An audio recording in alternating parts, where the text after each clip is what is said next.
Hello and welcome to the News Beat on Green Growth TV. The headlines. U.S. President Donald Trump suggests takeover of Gaza Strip following the massive destruction from the war-torn region. And in a backfire reaction, Al Green moves to impeach Trump over the Gaza remarks. And in an unfortunate incident, 17 students die from a fire outbreak in Zamfara State, Nigeria. And in sports celebratory mode, Ronaldo turns 40, declares himself the best soccer player ever. We have details of that in a moment. Please stay with us.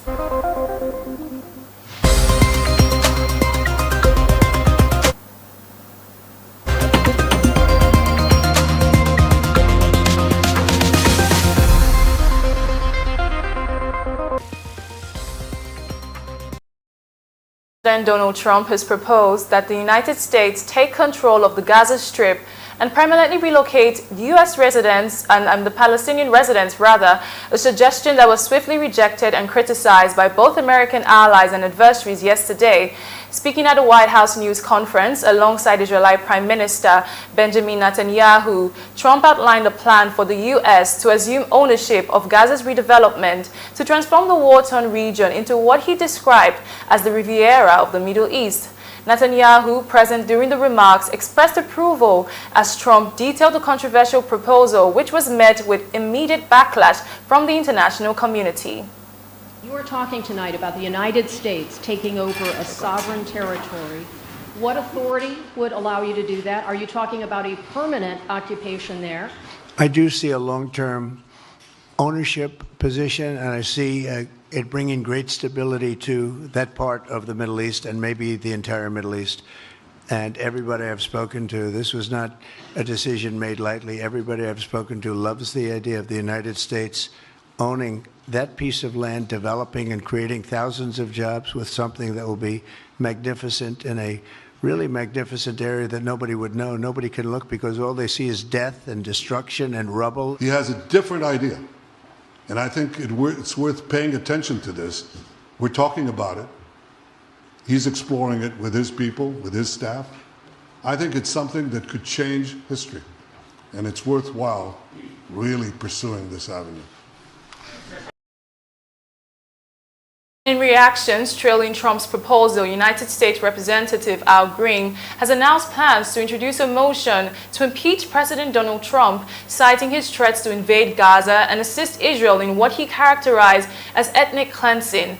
Green condemned Trump's remarks, emphasizing the seriousness of the issue and criticizing Israeli Prime Minister Benjamin Netanyahu for his role in the conflict. He argued that the U.S. president, as the most powerful leader in the world, has the capacity to act on his words. Making such statements, therefore, make it dangerously assertive. Especially pledging to grassroots movements for impeachment, Green insisted that public pressure will drive the process forward. He pointed to his previous impeachment efforts, asserting that he laid the foundation before and was prepared to do so again. Speaker, with a to whom it may concern message. To whom it may concern, ethnic cleansing in Gaza is not a joke, especially when it emanates from the President of the United States, the most powerful person in the world, when he has the ability to perfect what he says.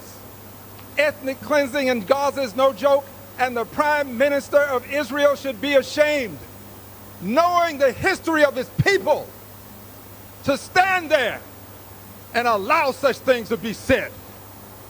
Ethnic cleansing has been a crime against humanity.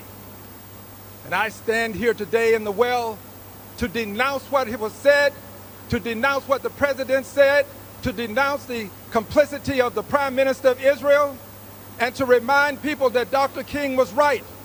Injustice anywhere is a threat to justice everywhere. And injustice in Gaza is a threat to justice in the United States of America. I rise to announce that the movement to impeach the president has begun. I rise to announce that I will bring articles of impeachment against the president. for dastardly deeds proposed and dastardly deeds done. I also rise to say that the impeachment movement is going to be a grass-up movement, not a top-down. The people have got to move forward. The people have to demand it. And when the people demand it, it will be done. I did it before. I laid the foundation for impeachment, and it was done. Nobody knows more about it than I. And I know that it's time for us to lay the foundation again. On some issues, it is better to stand alone. Meanwhile, Palestinians in the besieged Gaza Strip on Wednesday also strongly rejected Donald Trump's remarks, suggesting that this could be permanently resettled and that the U.S. might stage a long-term takeover of the vacated region. حتى ترامب هذه إشي مش منطقي. كيف إحنا عشنا الحرب سنة و4 شهور وفي الآخر يجي هو يعطي تصريحات وإن إحنا نطلع منها من أرضنا، هذه أرضنا وأرض أجدادنا، فصعب نطلع منها، أو هو يجيب سكان تانيين آخرين يسكنوا فيها. فلا الإشي هذا بإذن رب العالمين مش حيصير ومش حنطلع من بلادنا ومن أرضنا. باعتقادي تهجير أهل غزة يعني أمر ممكن يحلموا فيه حلم. أهل غزة مجرد فتح الطرق لغزة لشمال غزة كلهم رجعوا، أكثر الناس رجعت رغم عدم وجود حياة هناك بتاتا. لا يوجد مياه، لا يوجد شوارع، لا يوجد بيوت. البيوت غير معروفة من بعضها من شدة الدمار. رغم هيك الناس متمسكة ببلدها، بترابها، بوطنها. لا يمكن هذا الأمر يحدث مهما قال ترامب وغير ترامب. نحن هنا متجذرون كما قال درويش، باقون ما بقي الزعتر والزيتون. And at least 17 students have died in a devastating fire outbreak in northern Nigeria's Zamfara state on Tuesday night, leaving 16 others injured. The blaze, which lasted for about 3 hours, reportedly started due to stored sticks, locally known as kara. Eyewitnesses described the harrowing scene, with residents initially believing students had been evacuated, only to later discover remains burned beyond recognition. The 17 victims have been buried while local authorities continue to assess the situation. The local government chairman, Comrade Manu Muzau, confirmed the incident and stated that he was en route to the scene for further investigation. Abba!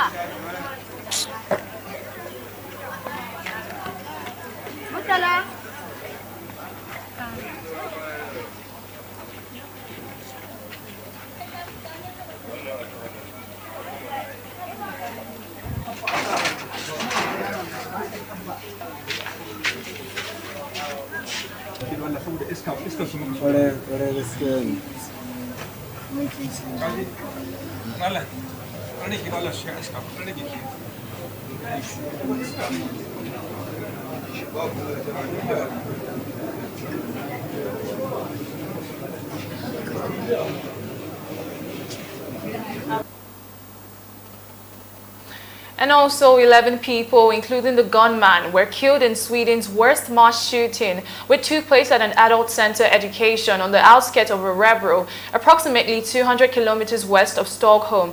At least 5 others sustained serious injuries in the attack. Swedish Justice Minister Gunnar Strömmer described the tragedy as an event that shakes the entire society to its core. In response, King Carl Gustaf XVI and Prime Minister Ulf Kristersson ordered flags to be flown at half-staff at the Royal Palace and government buildings. Mourners gathered outside the school, leaving candles and flowers in tribute to the victims while consoling one another.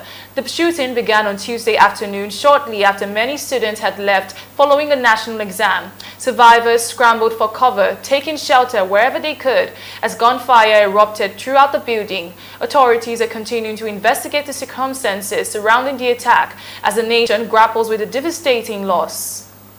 Avlidna, och vi fortsätter ett intensivt utredningsarbete för att förstå omständigheterna kring honom och försöka skapa bilden av om fler är inblandade. Vårt mål är att bygga en robust utredning för att gå i mål med det här så bra som möjligt. Något som är viktigt för oss är ju att få information, bilder, filmer eller andra uppgifter som kan hjälpa oss i den här utredningen. Med hjälp av det kan vi skaffa oss en helhetsbild som vi behöver för vårt fortsatta utredningsarbete. Jag ska också säga så här att när poliser kommer till plats så hörs det skottlossning. Uppfattningen är också att de blir beskjutna initialt. När sen söket genomförs in i lokalerna så anträffar man då den här gärningspersonen avliden.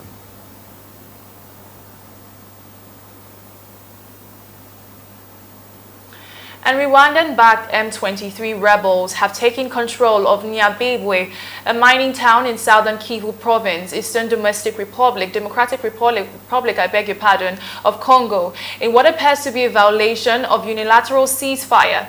They declared earlier this week, according to aid sources yesterday, that the town's capture brings the rebels closer to the Bukavu, the provincial capital, located about 70 kilometers south. This development comes despite M23's assurance last week that they had no plans to seize the city. The fall of Nyabibwe was confirmed by local officials, as a civil society leader said clashes began at 5 a.m. and by 9 a.m. the town had fallen to the rebels. Still to come on Newsbeat, Trump signs executive orders banning transgender women from female sports. That's after the break. Please stay with us.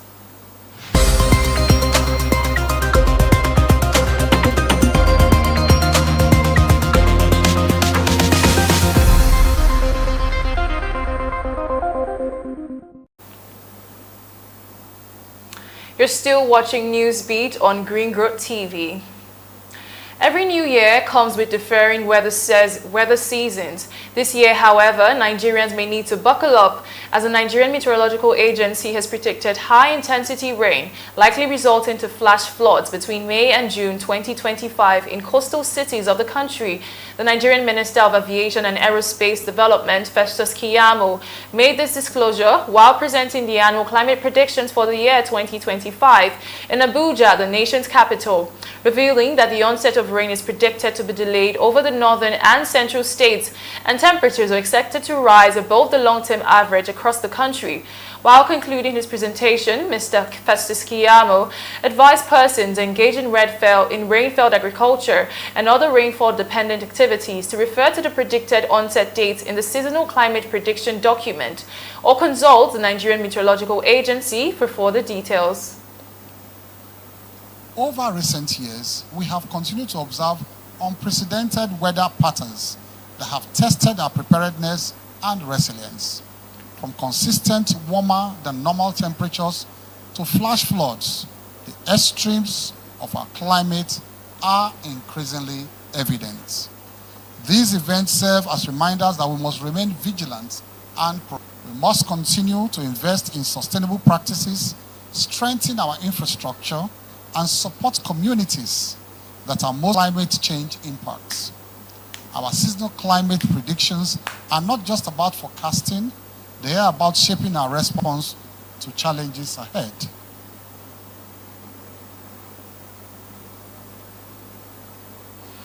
And Madagascar is also bracing for the impact of tropical cyclone Faida, expected to make landfall on its northern coast on February 4th, while still recovering from the devastation caused by a previous storm Elvis, which reportedly claimed at least 5 lives. According to a report from the European Civil Protection and Humanitarian Aid Operations, the fatalities from Cyclone Elvis occurred due to lightning events. In the Vohibato district in eastern Madagascar, 2 others sustained injuries during the storm. Elvis formed the Mozambique Channel on January 28th and made landfall on Madagascar's southwestern coast the following day, bringing heavy rainfalls and strong winds, particularly in the country's southern regions. As Madagascar prepares, authorities are monitoring weather conditions and assessing the ongoing recovery efforts from the previous cyclone. And in a bid to provide respite for the people of Borno State, Nigeria, who suffered from flooding last year, Nigeria's President Bola Ahmed Tinubu has approved the reconstruction and extension of the Alau Dam in Borno State at the cost of 80 billion naira. The President gave the approval during the Federal Executive Council meeting, chaired in the nation's capital house, Abuja. The Minister of Water Resources, Joseph Utsev, confirmed this while briefing the State House correspondent following the second FEC meeting of the year on Tuesday, announcing that the first component of the work is expected to be established between which is awaiting the ratification of the Federal Executive Council when all other due process had been observed.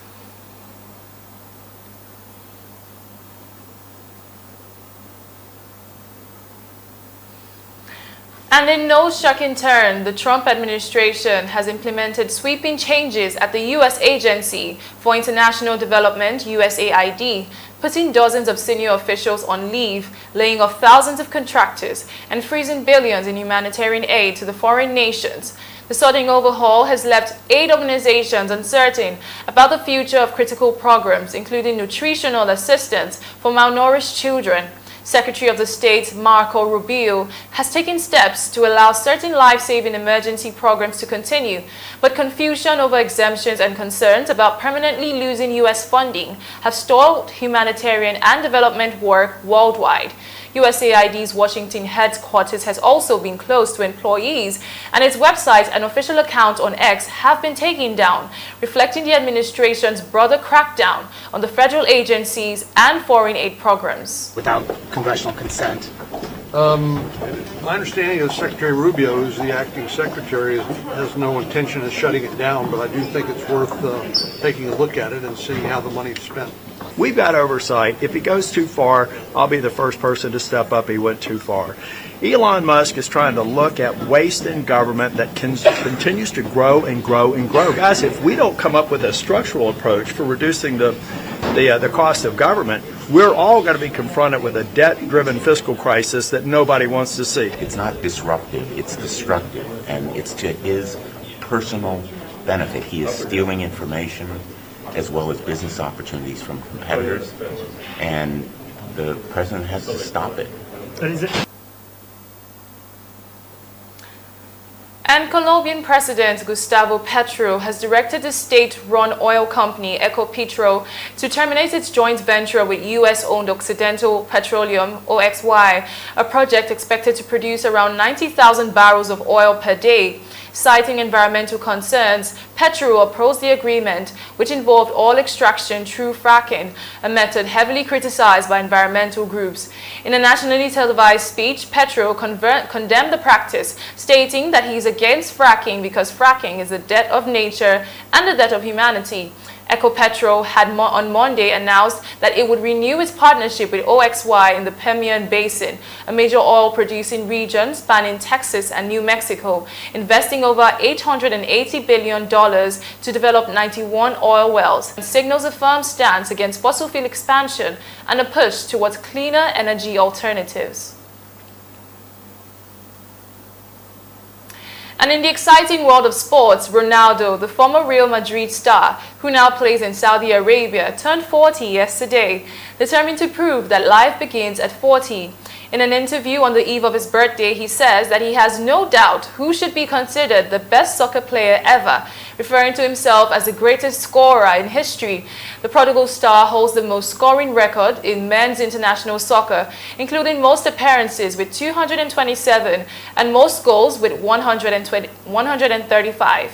Ronaldo is now hoping to push his limits even further as he enters his 40s and shows no sign of retiring soon. And still on the sports scene, President Donald Trump signed an executive order yesterday barring transgender girls and women from participating in female-designated sports teams and competitions. The directive set for immediate enforcement in schools nationwide is framed by Republicans as a move to restore fairness in athletics. The directive also calls on the State Department to pressure the International Olympic Committee to ban transgender athletes from competing with the U.S., vowing to use its authority to enforce the policy at the 2028 Summer Olympics in Los Angeles. A White House official justified the move by citing thousands of complaints about the transgender athletes in women's sports. And that's it on Sport News and on the Newsbit at this time. Many thanks for watching. I'm Tonio Gubanjo. It's bye for now.